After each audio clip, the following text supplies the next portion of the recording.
Halo, selamat datang di channel saya, channel Hendrikson. Pada video kali ini, saya Hendrikson Fasya dari Universitas Andalas akan menjelaskan sedikit tentang dasar-dasar pemrograman C++. Yang mana sebelum kita melakukan pemrograman dulu, alangkah baiknya kita mengetahui sejarah dari perkembangan bahasa C++.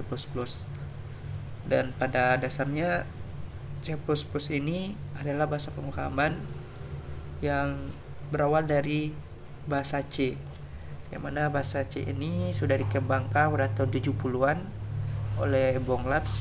Lalu seorang pemrograman dari Denmark bernama Bjarke Stroustrup, dengan pengalamannya yang alami ketika membuat tesis dalam perkuliahan dengan berbagai kendala yang ada pada baca bahasa C sebelumnya, maka dia menyusun bahasa pemrograman baru bernama C++.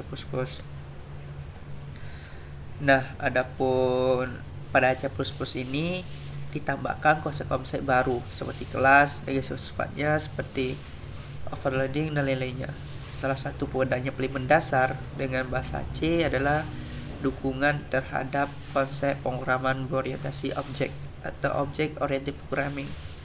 Nah, adapun contoh di aplikasi yang dibuat menggunakan C++ ada diantaranya itu Inkscape, lalu ada seperti Google Chrome, Mozilla Firefox, dan berbagai macam lainnya, termasuk Microsoft Office itu juga menggunakan bahasa pemrograman C++. Nah, dalam bahasa C++ ini kita harus mengerti juga algoritma pemrograman, yang mana algoritma adalah metode dan tahapan sistematis yang digunakan untuk memecahkan suatu permasalahan nanti. Dan sedangkan pemrograman adalah proses pembuatan program dengan menggunakan algoritma dan suatu data tertentu menggunakan bahasa pemrograman.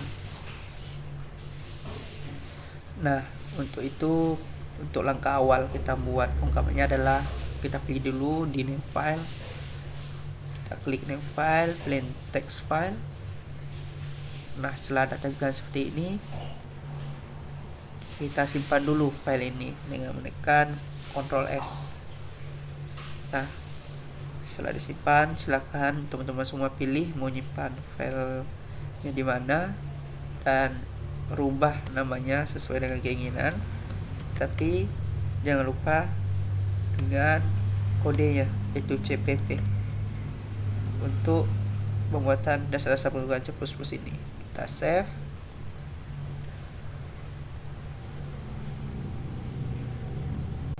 Nah, setelah kita save, dari sini latihan 1 CPP.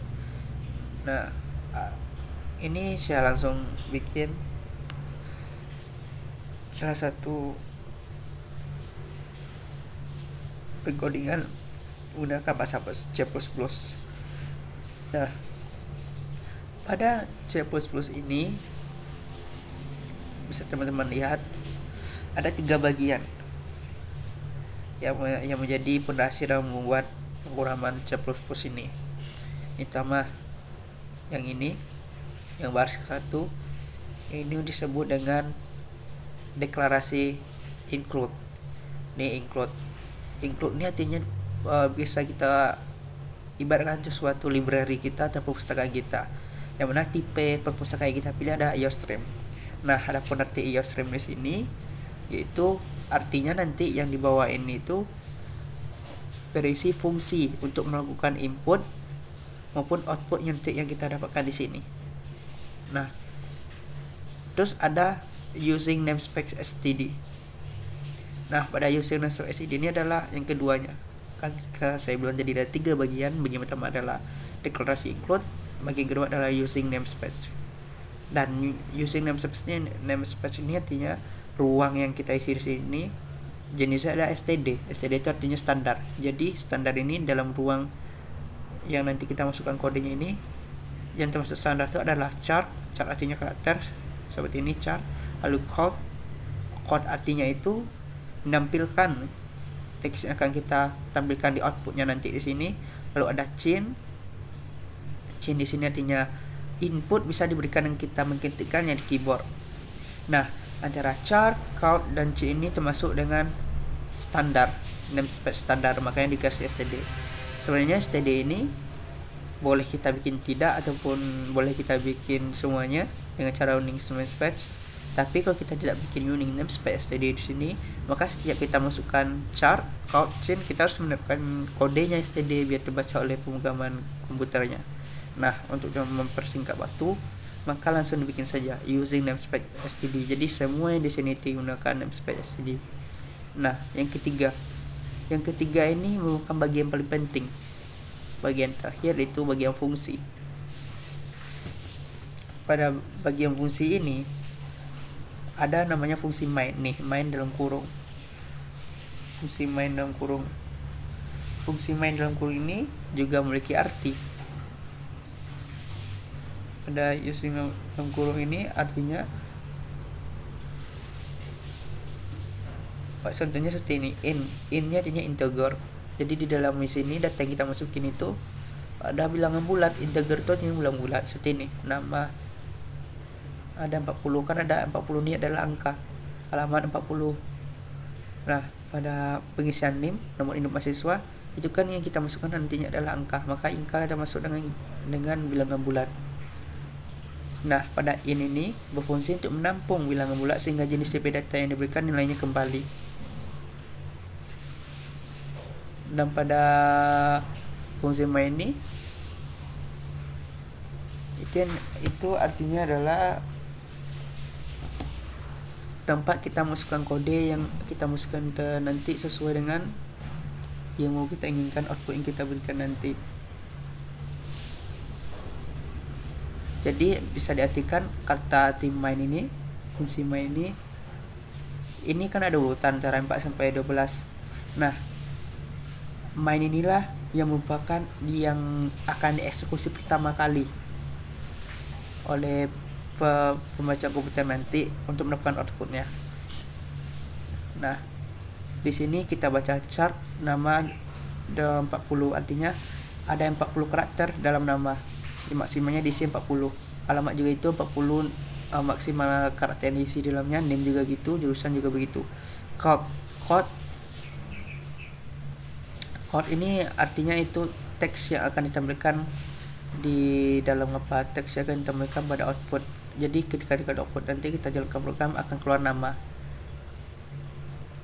Jadi untuk memberikan nama ini disebut dengan string atau kumpulan karakter. String, sedangkan kalau untuk misalnya A saja di sini itu namanya karakter. Kalau string itu harus dikasih kode kayak ini titik tanda kutip 2, sedangkan untuk karakter itu hanya tanda kutip 1.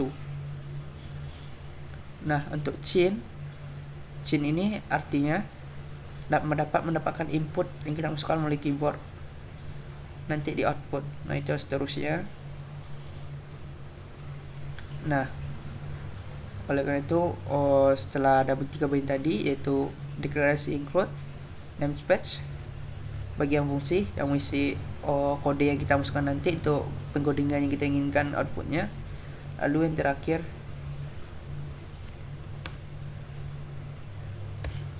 kita coba untuk menjalankan program ini. Nah, adapun tanda kurung kerawal di sini artinya yang akan dieksekusi oleh program komputer itu yang ada di dalam kurung kelawar. Sini ini. Jadi dari chart sampai dengan chart jurusan inilah yang akan dibaca oleh komputer nanti. Nah, kita coba dulu untuk menjalannya. Untuk menjalannya itu pilih running CC++, lalu pilih yang di atas ini. Nah, kita lihat hasilnya di terminal. Nah, ini artinya finish sukses, berarti berhasil. Oke, langsung kita lihat di terminal. Nah, ini dia. Ini namanya chain. Kita bisa mengetikkannya seperti ini. Henry Bison Fascia. Nah, Henry Bison Fascia. Kita lihat di sini pembacanya. Short artinya tampilan yang akan ditampilkan nanti yang di output. Nah, ini dia tadi. Pertama kali tampil output adalah nama. Maka perintah reach out ini berhasil.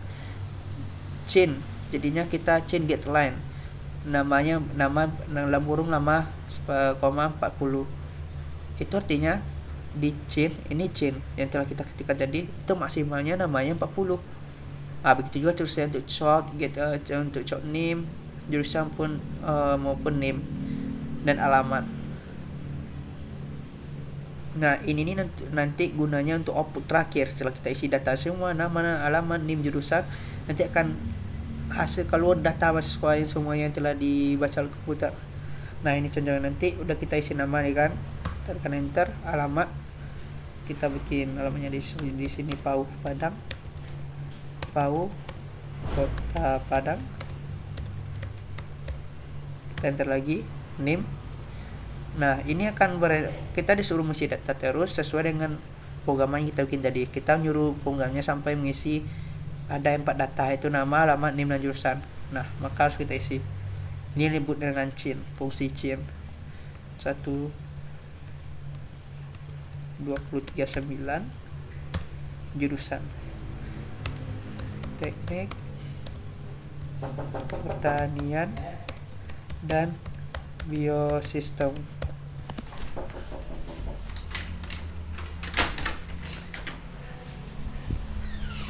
Setelah kita isi chainnya, maka kita akan melihat output dari data yang telah dirangkum oleh komputer.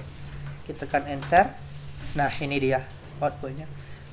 Sesuai dengan kata saya bilang tadi, dari nomor 14 sampai 19 itu adalah output yang kita dapatkan nanti setelah kita mengisi fungsi yang dari sini. Nah, ini adalah fungsinya.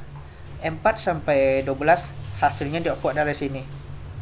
Sedangkan nomor 14 sampai 19 outputnya adalah di sini.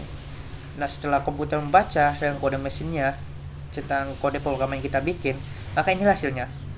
Data mahasiswa, nama Henderson Asia, alamat Kota Padang, NIM 21 11 11 29, jurusan Teknik Pertanian dan Biosistem.